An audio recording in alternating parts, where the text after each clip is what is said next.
अब आइए जो इस्लाम में इर्तिदाद की सजा है कि अगर कोई आदमी मुसलमान हो या मुसलमान इस्लाम कबूल कर ले और इस्लाम कबूल करने के बाद वो फिर काफिर हो जाए, यानी वो कहे कि भाई मैं इस्लाम को नहीं मानता, मैं कोई दूसरा मजहब इख्तियार कर रहा हूं, तो उसकी जो सजा है वो मौत है।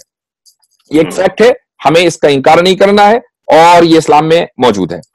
लेकिन ये बात मैं आपको बता दूं कि ये किसी इंडिविजुअल का हक नहीं है, यानी ये मेरा हक नहीं है। अगर मैं किसी एक आदमी को देखूं कि उसने इस्लाम कबूल किया और उसके बाद उसने इस्लाम को जो है रिनाउंस कर दिया, अब मैं जाऊं और उसको मार दूं, ये मेरे लिए जायज नहीं होगा, ये इलीगल होगा, मेरे लिए गुनाह का काम है, किसी भी इंसान के लिए गुनाह का काम है। ये इंडिविजुअल राइट नहीं है बल्कि स्टेट राइट है, और उसका मैं प्रोसेस आपको समझाता हूं।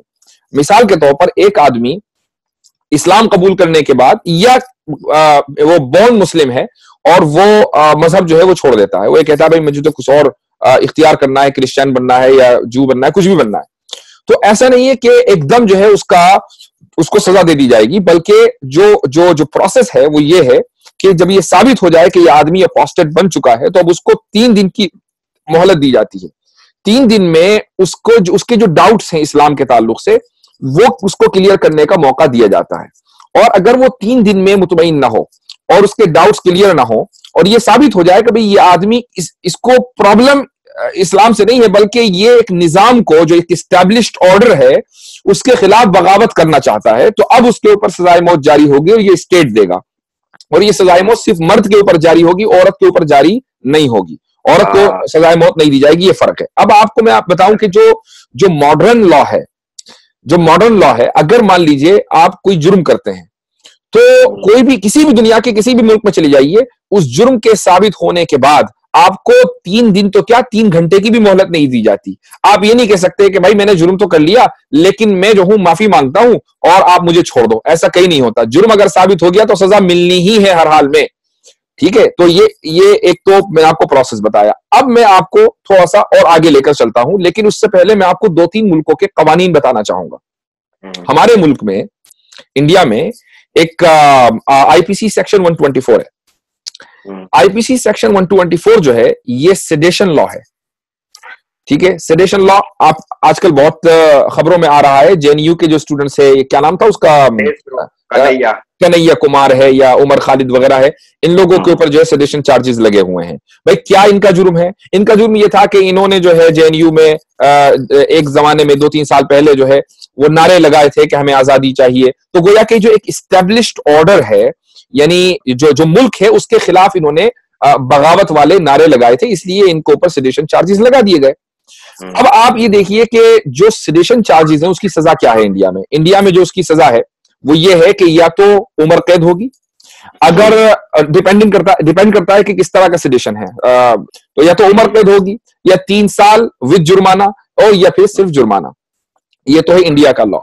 अब आइए ऑस्ट्रेलिया में एक जो क्राइम एक्ट 1914, यानी 1914 में उनके यहाँ क्राइम एक्ट बना था, उसके अंदर 2005 में चेंजेस किए उस जमाने के प्राइम मिनिस्टर ने, और उसमें ये एक्ट बना कि जितने भी आर्टिस्ट और राइटर्स हैं, अगर वो ऑस्ट्रेलिया के इस्टेब्लिश्ड ऑर्डर के खिलाफ लिखेंगे या बोलेंगे तो उनको 7 साल की सजा दी जाएगी, ठीक है। 7 साल की सजा। जितने भी आर्टिस्ट राइटर्स, ये ऑस्ट्रेलिया का कानून था 2005 में, 2011 तक के ये कानून रहा है, फिर उसके बाद उसके अंदर चेंजेस आई हैं।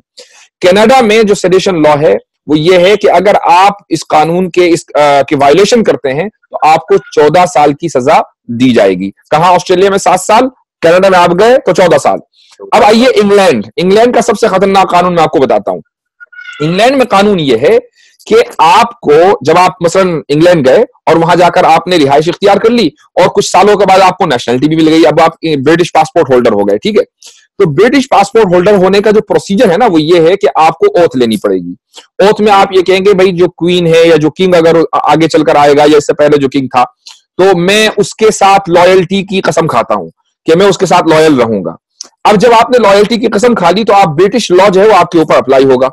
अब कानून ये है, और मैं कानून आपको पढ़कर सुनाता हूं, बहुत दिलचस्प है, और ये जो है कोई भी पढ़ सकता है, विकिपीडिया के ऊपर पूरा कानून मौजूद है।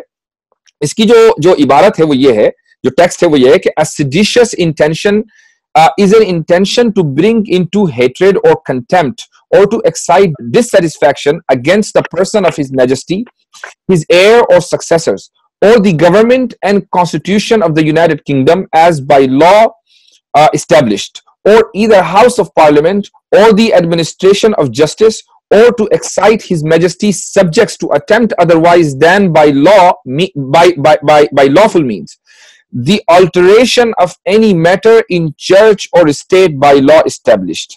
क्या मतलब हुआ इसका? इसका मतलब यह है कि अगर आप इंग्लैंड में हैं और इंग्लैंड के कानून को फॉलो करते हैं तो आप, एक लफ्ज इस्तेमाल होता है डिसफेकेशन। डिसफेकेशन का मतलब यह है बेइत्मीनानी का इजहार।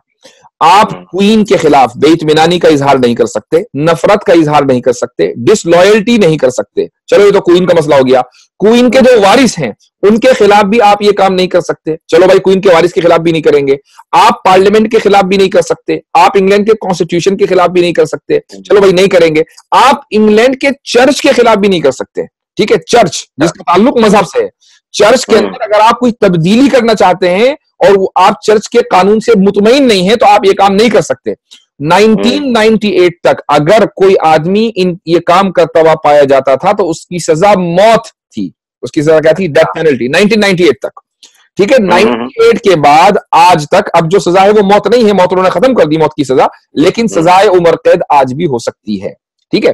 अब इस्लाम में जहां इस्लामी ममालिक हैं, मैंने पहले ही बताया कि अगर कोई आदमी मुर्तद होता है तो मुर्तद होने कोई आदमी इंडिविजुअल जो है उसको सजा नहीं दे सकता मुर्तद को या कोई किसी भी मुजरिम को, बल्कि ये स्टेट का राइट है। स्टेट का राइट क्यों है? चूंकि ये सेडेशन में आ जाता है।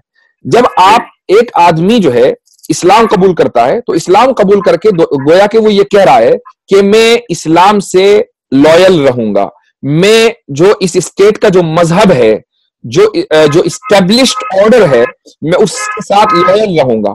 लेकिन उसको बदलता है और दूसरे मजहब को इख्तियार कर लेता है तो गोया कि वो डिसलॉयल्टी का इजहार कर रहा है। तो भाई आप डिसलॉयल्टी का इजहार क्वीन से करें तो आपकी गर्दन न फजाए, और आप एक मजहब से करें तो आपको एतराज हो, ये तो अजीब गरीब बात है। और आप डिसलॉयल्टी का इजहार जो है इंडिया में करें तो उम्र कैद, डिसलॉयल्टी का इजहार करें ऑस्ट्रेलिया में तो 7 साल, कनाडा में करें तो 14 साल। तो ये जो लोगों के दरमियान जो असल में जहालत है, लोग समझते नहीं है कि कोई चीज अगर इस्लाम में है तो उसकी क्या लॉजिक है। उसकी वजह है, उसकी एक वजह और है, मैं उसके बाद अपनी बात खत्म करूंगा। देखिए होता यह है कि हमने मजहब को एक राय समझ लिया।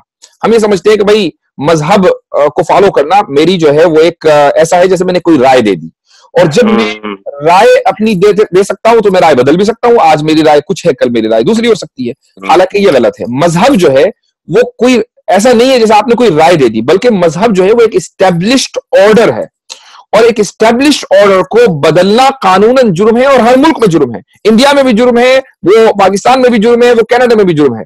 इसी तरीके से जितने भी इस्लामी मुल्क हैं, चाहे वो सऊदी हो या दूसरे भी 2-3 मुस्लिम कंट्रीज हैं जहां पर अपोस्टेसी की जो सजा है वो सजाए मौत है। ये इसीलिए है चूंकि जो लोग अपोस्टेसी करते हैं, जो लोग मुर्तद हो जाते हैं, वो दरअसल इस्टेब्लिश्ड ऑर्डर के खिलाफ बगावत कर रहे हैं। अब मैं आपको लास्ट पॉइंट बताता हूं। मिसाल के तौर पर सऊदी अरब में अगर वहां लॉ एंड ऑर्डर की सिचुएशन अच्छी है, मुझे नहीं मालूम वहां कैसी सिचुएशन है, लेकिन अगर लॉ एंड ऑर्डर की सिचुएशन अच्छी है, मसलन सऊदी अरब में कोई आदमी मुर्तद हुआ तो बाई लॉ, इस्लामिक लॉ, उसको 3 दिन की मोहलत दी जाएगी। ठीक है, उससे कहा जाएगा कि भाई अपने जो डाउट्स हैं वो क्लियर कर लो। अगर उसने डाउट्स अपने क्लियर कर लिए और वाकई बाद में दोबारा वो मुसलमान हो गया, लॉयल्टी उसने एस्टेब्लिश कर लिया, अब उसके ऊपर कोई सजा नहीं है, वो उसी तरीके से रिस्पेक्टफुल जिंदगी जिएगा जिस तरीके से एक आम सिटीजन जीता है।